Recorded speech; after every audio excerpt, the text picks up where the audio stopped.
वालेकुम। आज हमारे पास डिस्कशन के लिए टॉपिक है जी ह्यूमन रेस्पिरेटरी सिस्टम। देखिए जी, इंसान के रेस्पिरेटरी सिस्टम को जब हम डिस्कस करते हैं और जब भी कभी हम लोग सिस्टम की बात करते हैं, और सिस्टम हमेशा आर्गन्स, मुख्तलिफ किस्म के आर्गन पर मुश्तमिल होता है, और ख़ास तौर पे तब जब हम ये बात कर रहे हों कि इंसान का रेस्पिरेटरी सिस्टम।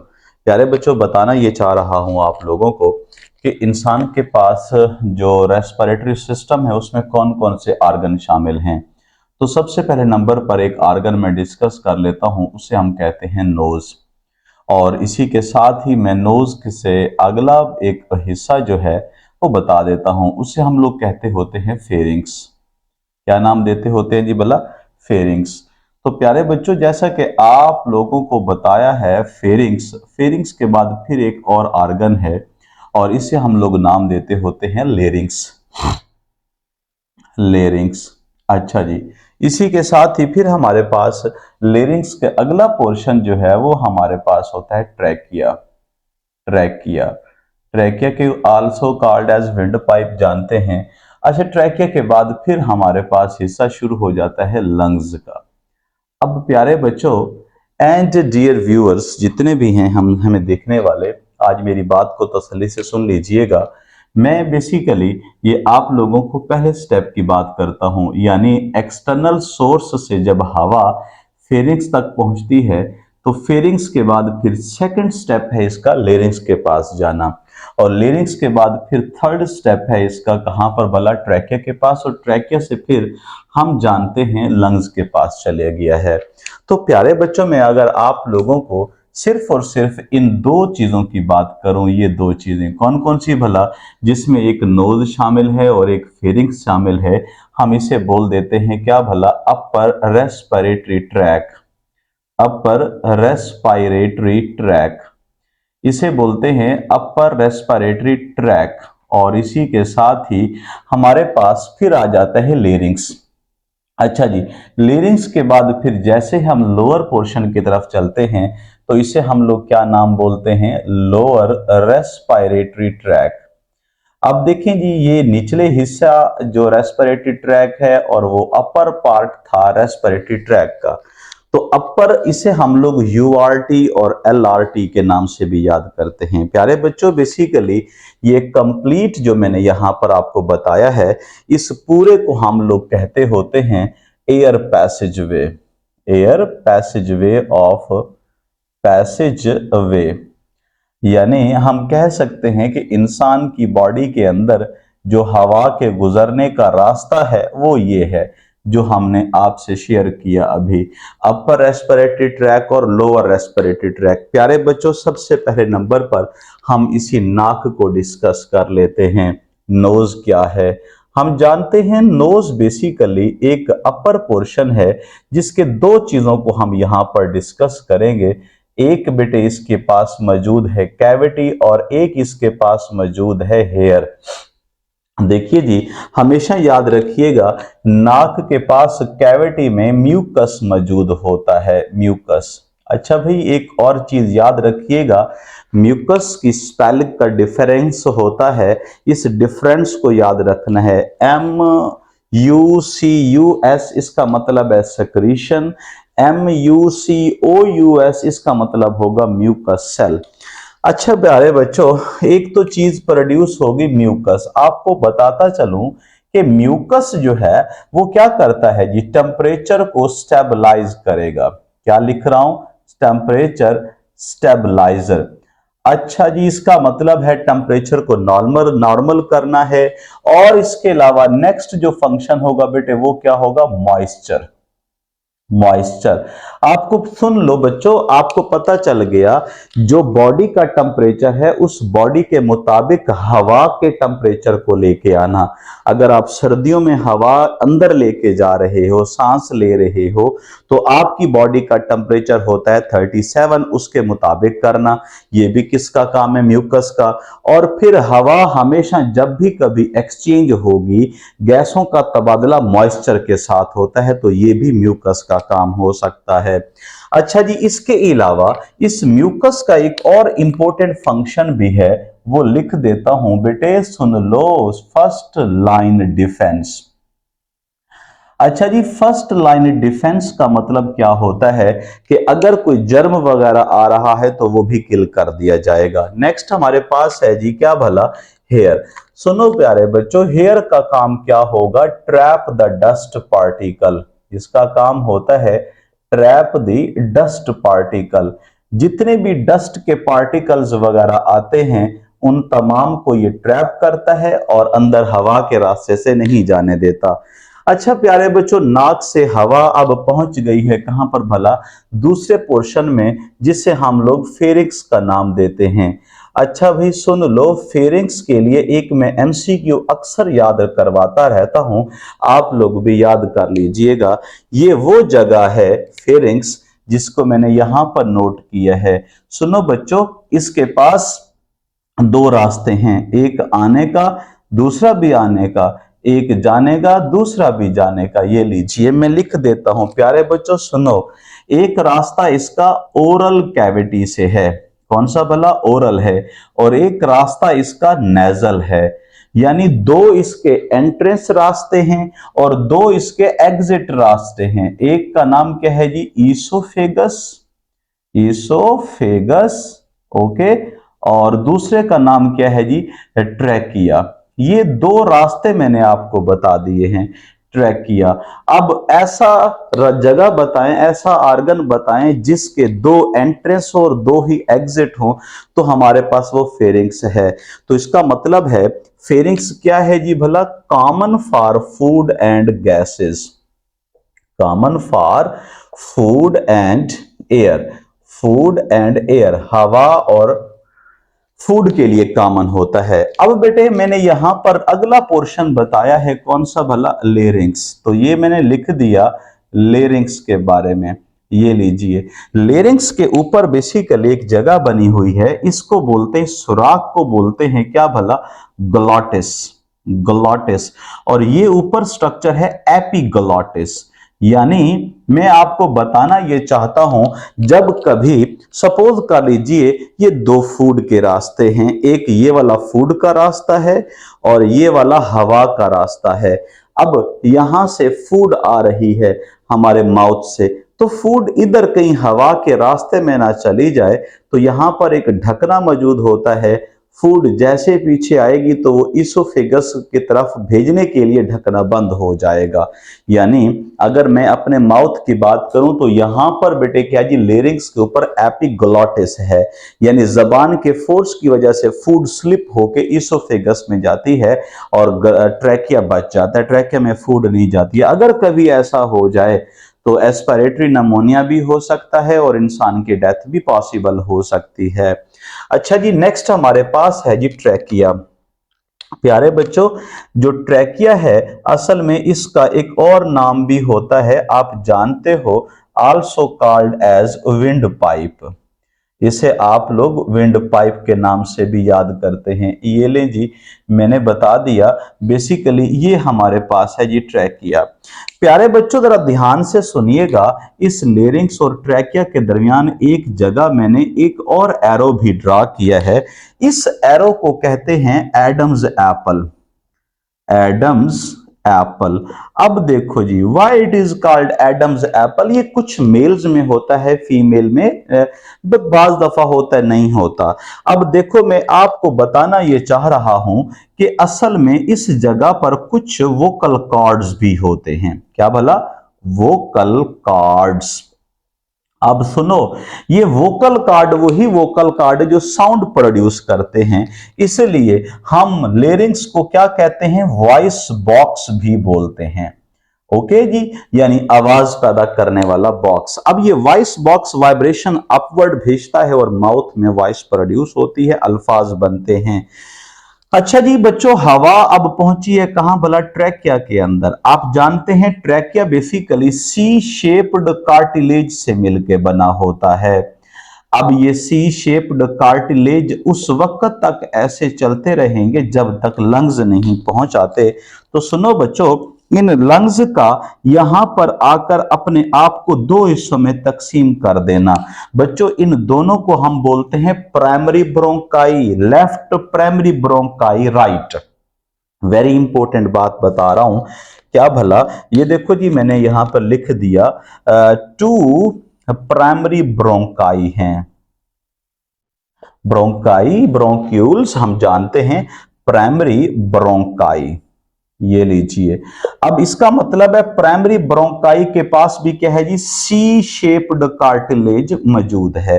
अब ये प्राइमरी ब्रोंकाई डिस्ट्रीब्यूट हो जाती है किसमें भला बेटे, याद रखिएगा, लेफ्ट एंड राइट, किसमें, सुनो जी, सेकेंडरी ब्रोंकाई में, सेकेंडरी ब्रोंकाई में तकसीम हो जाती है।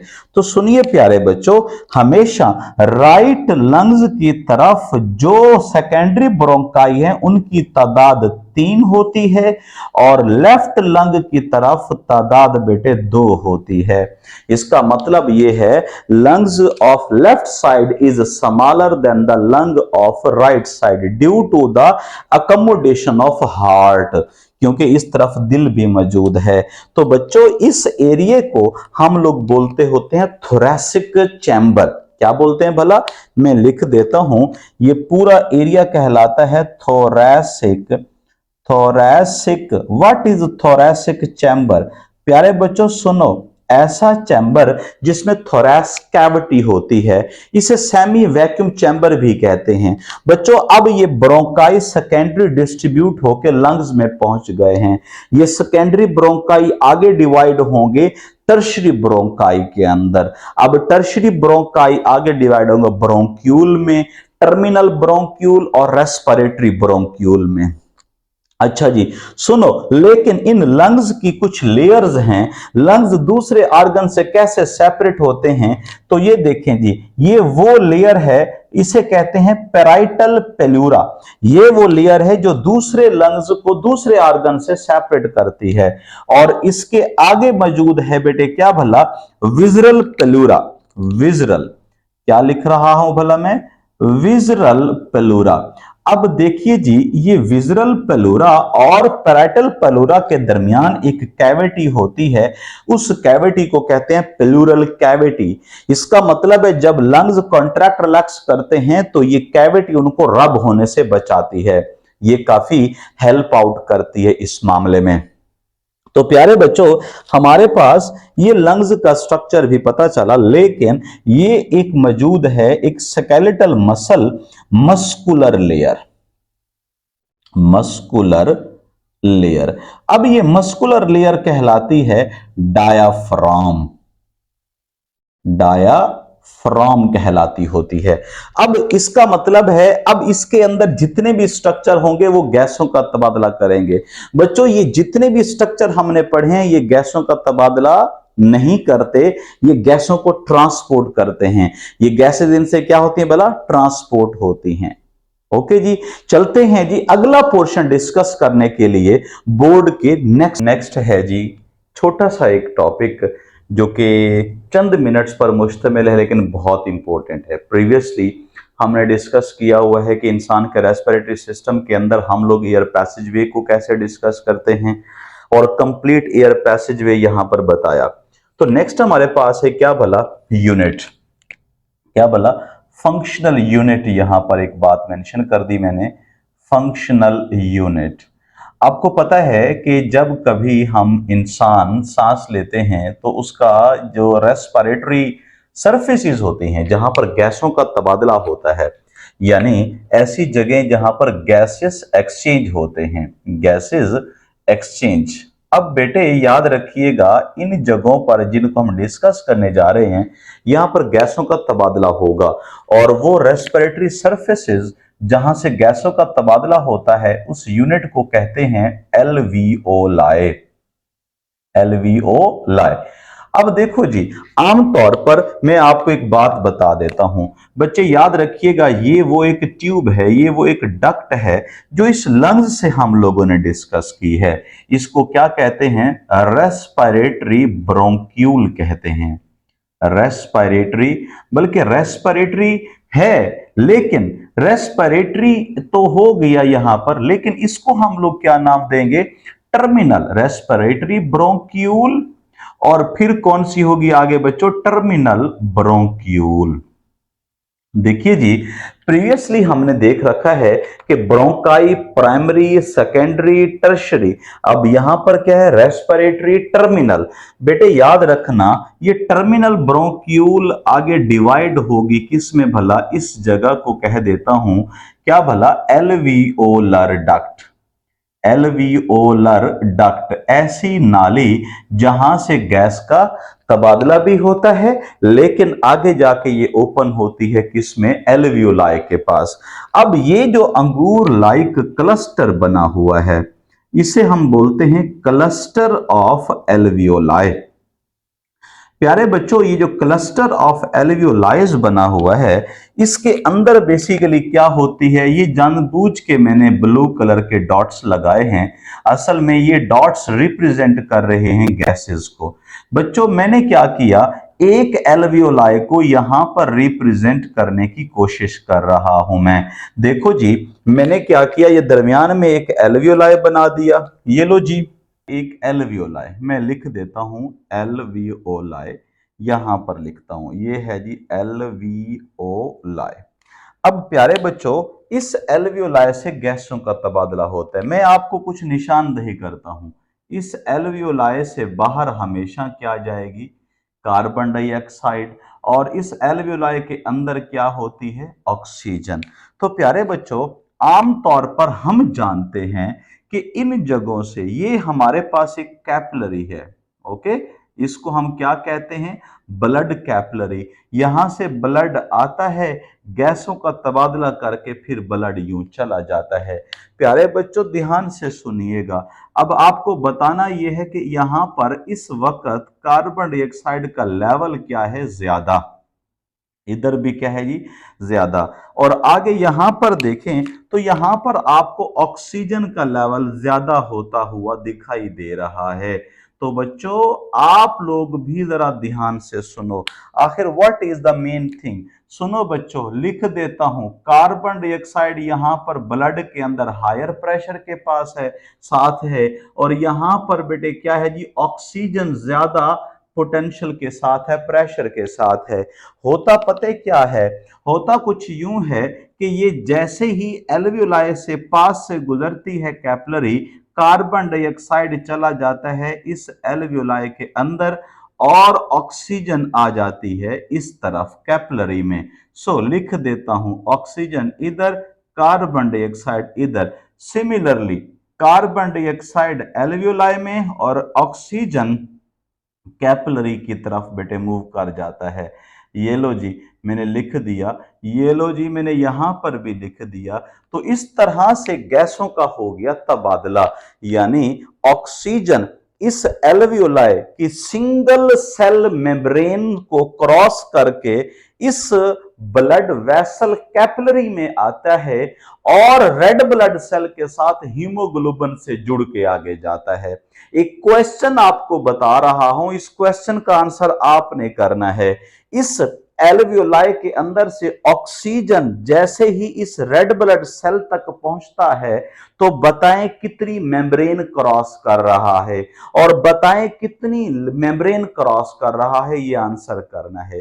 प्यारे बच्चों, ये तो आपने आंसर करना ही करना है। लेकिन फिर दूसरी बात आपको बता देता हूं, ये हमने यहां पर इलेबोरेट किया है म्यूकस को। ये रही म्यूकस। प्यारे बच्चों, इस एल्वियोलाई के अंदर इस म्यूकस ने एक सरफेस टेंशन दिया होता है। जब हम एक्सहेल करते हैं, लंग्स हमारे कॉन्स्ट्रिक्ट होते हैं, तो एल्वियोलाई की गैस बाहर चली जाती है। जैसे आपका बैलून अगर फूला हुआ ना हो, हवा ना हो, तो कोलैप्स कर जाता है। तो बेटे ये भी कोलैप्स करने के चांसेस होते हैं। बेटे इसकी कोलैप्सिंग से रोकने के लिए यहां पर एक मटेरियल होता है, उस मटेरियल को क्या कहते हैं बच्चों? लिख देता हूं, सरफेक्टेंट। क्या बोलते हैं जी? सरफेक्टेंट। बच्चों ये जो सरफेक्टेंट है, ये क्या करता है? आमतौर पर it reduces the surface tension. ये हमेशा सरफेस टेंशन को रिड्यूस करता है। अगर ये सरफेस टेंशन को रिड्यूस करता है तो इसकी कंपोजिशन सुनो बच्चों, लाइपोप्रोटीन होती है। लाइपोप्रोटीन होती है। आए बच्चों, मैं इन कंपोजिशन के अंदर आपको बता देता हूं। यहां लिपिड 90% और 10% यहां पर क्या होता है, प्रोटीन। सो एल्वियोलाई के अंदर सर्फेक्टेंट की मौजूदगी एल्वियोलाई को कोलैप्स नहीं होने देती। तो प्यारे बच्चों, छोटे बच्चे आमतौर पर अगर पैदा होते ही उनके पास लाइपोप्रोटीन का सर्फेक्टेंट नहीं होगा, तो 7 मंथ का अगर बच्चा इस बीमारी का प्रॉब्लम का शिकार है तो बेटे उसको एक बीमारी हो जाती है। कौन सी भला? Respiratory distress syndrome, RDS. Respiratory distress syndrome, वो छोटे बच्चों में ये प्रॉब्लम होती है आमतौर पर। वो अगर ऐसा है तो ये बीमारी इलाज भी हो सकता है, म्यूटेशन से पॉसिबल होती है। तो बच्चों, इस एक छोटे से टॉपिक के अंदर हमने ह्यूमन रेस्पिरेटरी सिस्टम का एयर पैसेज वे डिस्कस किया और तमाम तर फंक्शन डिस्कस किए, एडम्स एप्पल डिस्कस किया, वोकल कॉर्ड डिस्कस किया, फिर एल्वियोलाई के फंक्शन डिस्कस किए। हमने कहा यहां गैसों का तबादला होता है। तो इंशाल्लाह ताला अगला टॉपिक मैं गैसों की ट्रांसपोर्ट पर एक रिकॉर्ड करूंगा। तो बच्चों, अगले लेक्चर का लाजमी इंतजार करके सुनिएगा। जज़ाक